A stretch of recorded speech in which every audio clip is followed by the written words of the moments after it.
Welcome to the Ex Good Girl podcast, the place where people pleasers, perfectionists, and overgivers come to unlearn the good girl rules that you thought were making you good, but now you can see are actually just keeping you small.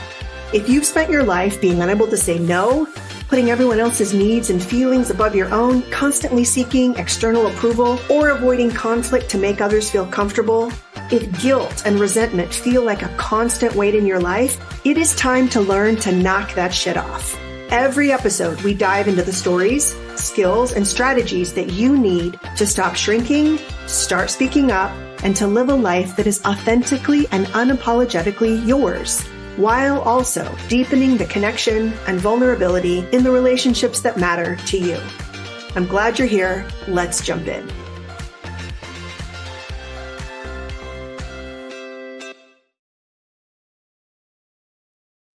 We're going to talk about codependency and specifically where we got that word and why so many strong, intelligent, high-functioning, highly capable women hear that word and think that is absolutely not me, but what we can actually learn from what it actually is. Because for so long, codependency has been framed as weakness, as passivity. You're not able to say no. You stand by while someone else's chaos and shenanigans cause all kinds of, negative results, and you just don't do anything about it.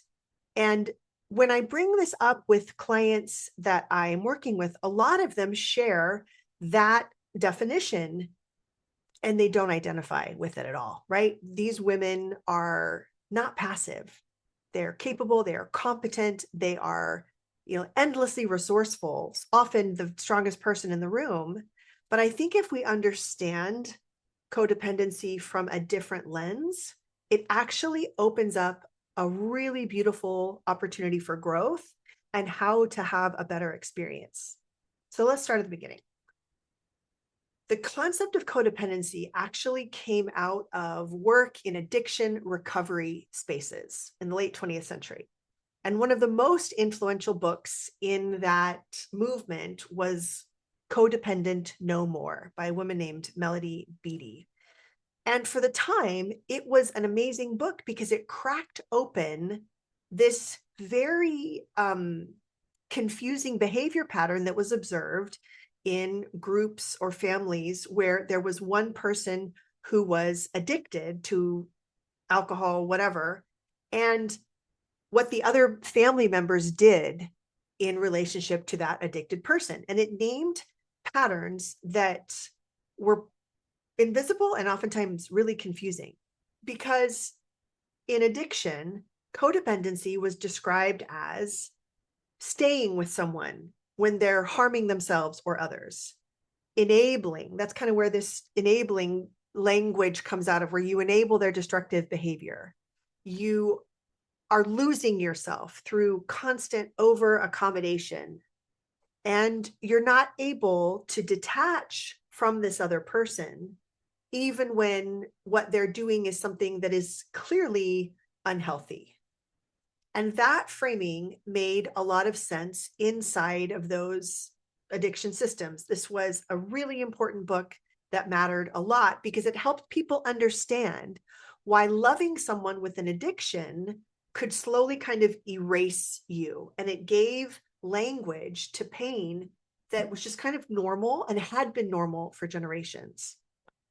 But the problem is that model framed codependency primarily as under-functioning, not setting limits, enduring clearly messed up destructive behavior, this chronic self-sacrifice, avoidance, collapsing, or being helpless emotionally. So someone who didn't believe that they could survive without the other person, and they were constantly just hoping that the other person would change. Now, a lot of those behaviors are true of us when we are stuck in people pleasing. And I'm not trying to say at all that definition was bad. I'm not trying to say that definition doesn't work and doesn't have value, because absolutely, we can each see places or situations in which we do that. I just think it's incomplete, because when the only image of someone who is codependent is someone who is powerless, who is overwhelmed, who's unable to act, that feels very weak and it feels very passive. There's lots of distress and hand wringing, but nobody ever intervenes or asserts themselves or says, I'm not putting up with this anymore. This has got to stop. And that's what makes the definition feel so alien to high functioning women, because that's not what's happening, right? What gets missed, or what I think needs to be added, is that the old definition frames codependency as under functioning. And I think we need to include what happens when the woman doesn't collapse, when she doesn't disappear and she's not powerless and feeling confused and wringing her hands. The original definition really assumes the problem is a lack of action.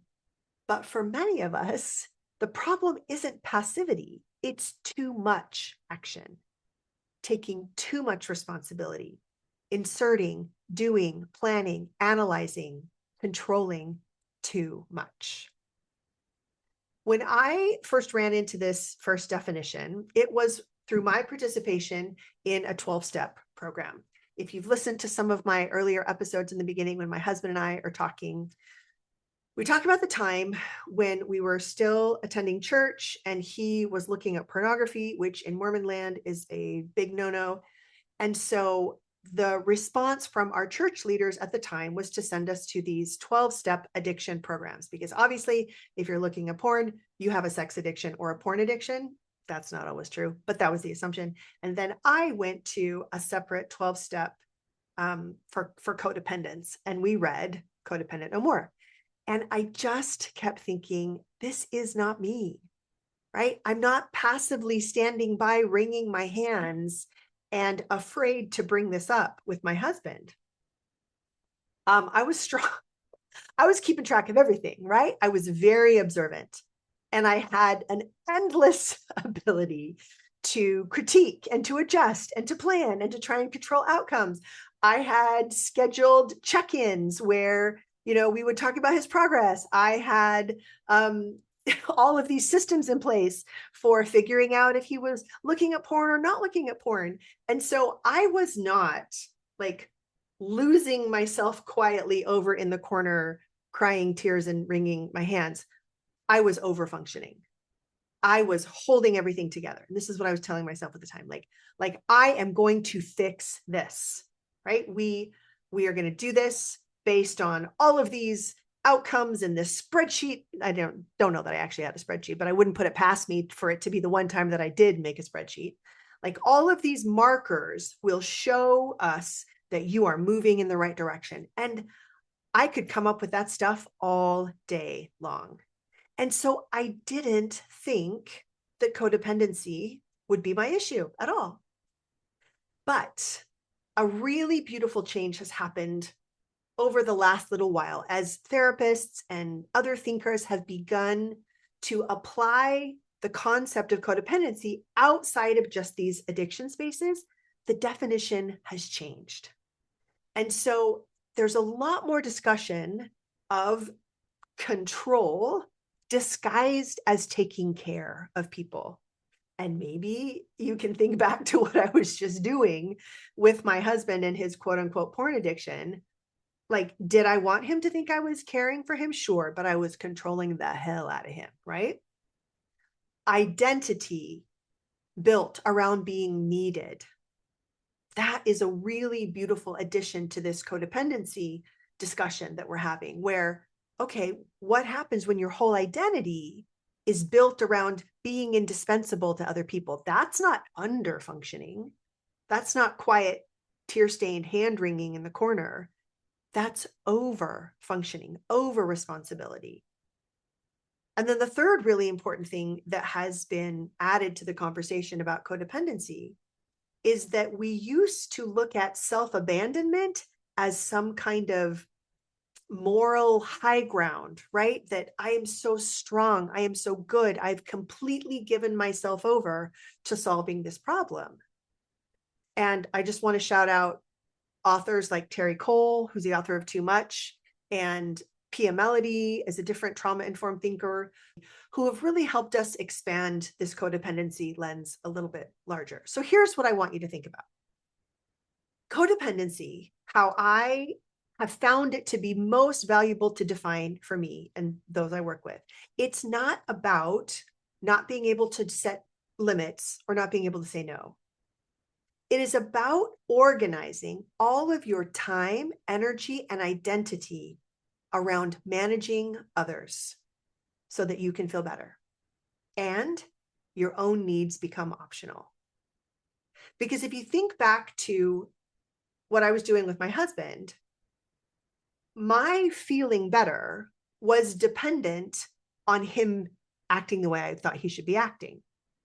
And I think you could think, if you slow down right now and just ask yourself this question, do I have a relationship where I insert myself, where I organize my time and my energy and maybe even my identity around them doing or feeling better so that I can do and feel better? I think a lot of us have that type of relationship, because what this looks like in real life is someone who's codependent. They know exactly how someone else is feeling, and they don't always know how they're feeling. They spend a lot of time mentally rehearsing conversations to prevent disappointment or conflict. They know how to automatically adjust their body language, their tone, or their needs to keep things running smoothly. Sometimes they're the emotional processor for everyone else.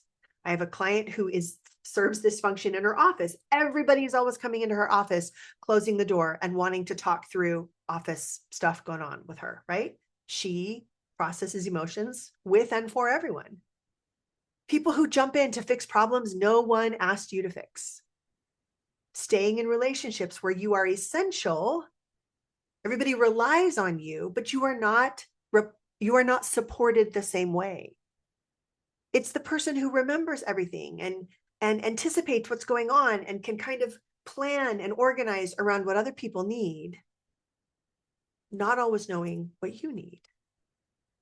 And here's the biggest one that really kind of hits me between the eyes: taking responsibility for outcomes that aren't yours.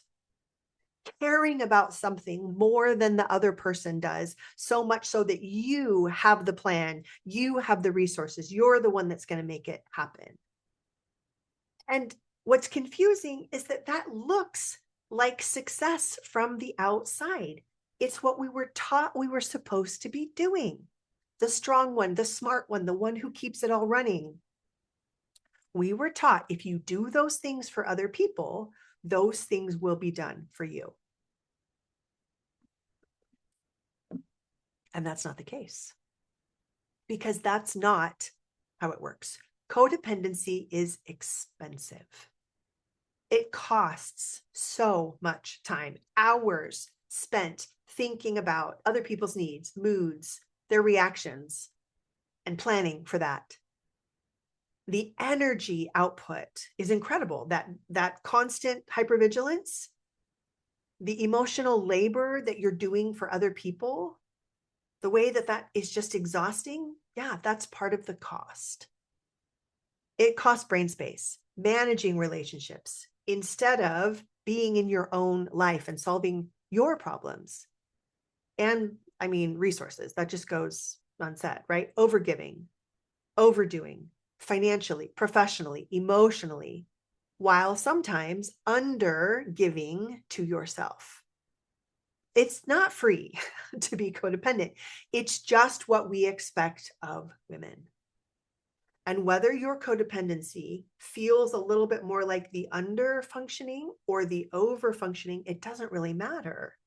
It's costing you your life, your time, your energy, your brain space. And that's why it's so important to talk about. There's another part of this that I really want to address with some compassion and understanding because it makes so much sense. We don't hold on to these codependent behaviors because there's something wrong with us. We hold on to them because they worked at some point in our past lives. And for many of us in our present lives, being competent, hopeful, all that emotional attunement that we learned was how we felt safe and belonged. We weren't setting out to manage other people strictly to control them in the beginning. It was actually about preventing bad things from happening.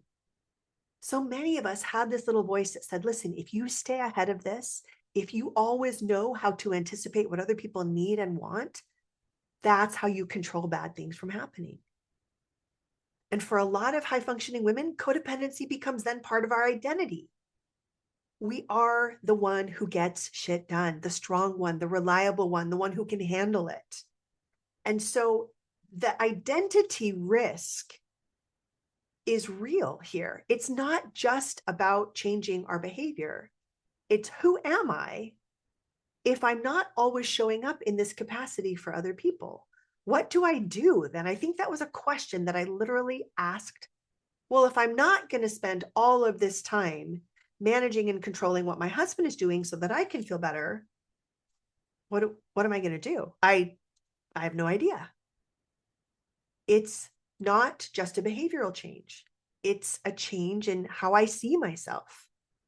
It can also mean disappointing people, right? All these people that you have been kind of smoothing the way for, they're going to feel some of the discomfort that you have been removing from their lives.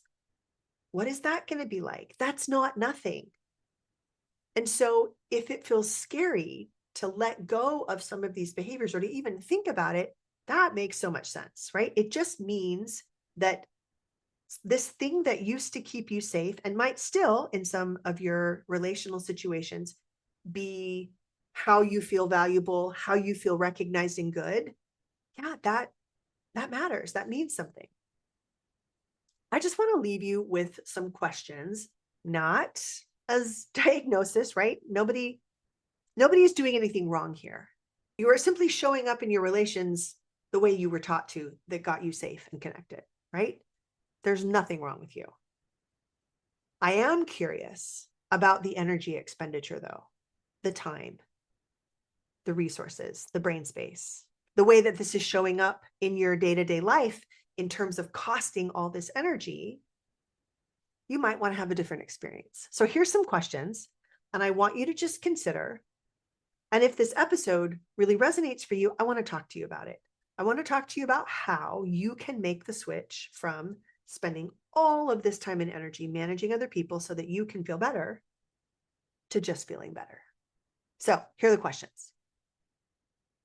How much time do I spend tracking other people's moods, needs, or reactions? And do I spend that much time checking in on myself? Question number 2.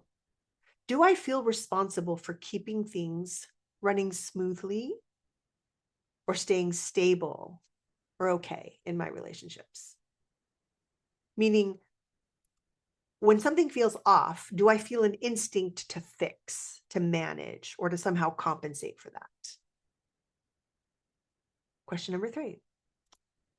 Do I earn my place in relationships by being useful, competent, or emotionally steady? So that gets to like, how am I valued? Am I valuable for what I can handle or for who I am? Question number 4, do I rehearse conversations in my head to avoid other people feeling disappointed or to manage conflict or misunderstanding? So am I planning how to say things so that no one gets upset? And last question, when I imagine expressing my own clear need or truth, what does my body feel? Do I feel fear? Do I feel pressure to soften it? Does it feel risky? So you begin to get a sense of how codependency might be showing up for you. And that's where the work begins, right? Being aware and then wanting to have a different experience. Because what I can tell you now is that the amount of time and energy that I spent trying to manage and control other people's outcomes and congratulating myself for being the person who cared enough to do that, right? All that time and energy, all it created in my relationships was distance and contention and lack of trust. So what I want for you is the same thing that I want for me, which is I want to have relationships that feel mutual and feel reciprocal. Are there times when people will need and want my help because I'm amazing? Yes. Same with you. You're amazing. You're capable. You have great instincts, right? You know what needs to be done. Is that valuable? Yes.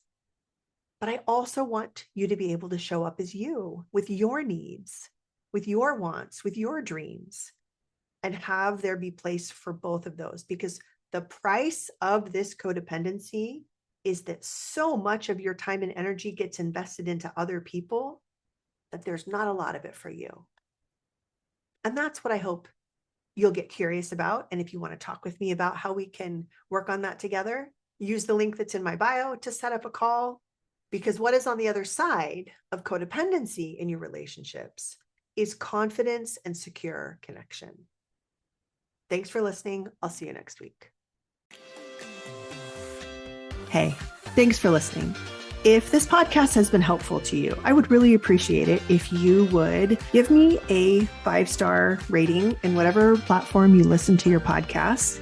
And if you go to my website, sarahfisk.coach, you can sign up there to receive my emails. Right now, I'm taking private one-to-one clients who want my help speeding up this work in their own lives. I really hope to provide a lot of free information on my website and in my podcast for people to do this work on their own.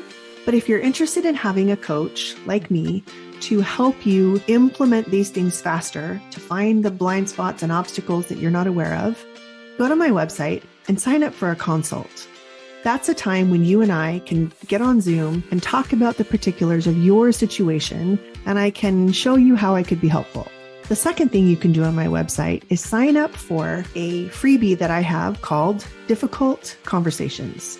Having a conversation that seems like it's going to be hard or difficult is one of the things that people pleasers struggle with. And so I've created a whole guide for you to be able to do that with some more confidence. That will also get you signed up for information about my group program, Stop People Pleasing. It's a group coaching program where you join a community of women just like you who are struggling to overcome perfectionating and people pleasing, and we do it together in a group. It's a really amazing opportunity to not just learn from your own experience, but just to see how similar you are to so many other women out there. The healing and the challenging and the laughing and the growth that happens in that beautiful community of women is really amazing. And if it's interesting to you, I would love for you to know about it.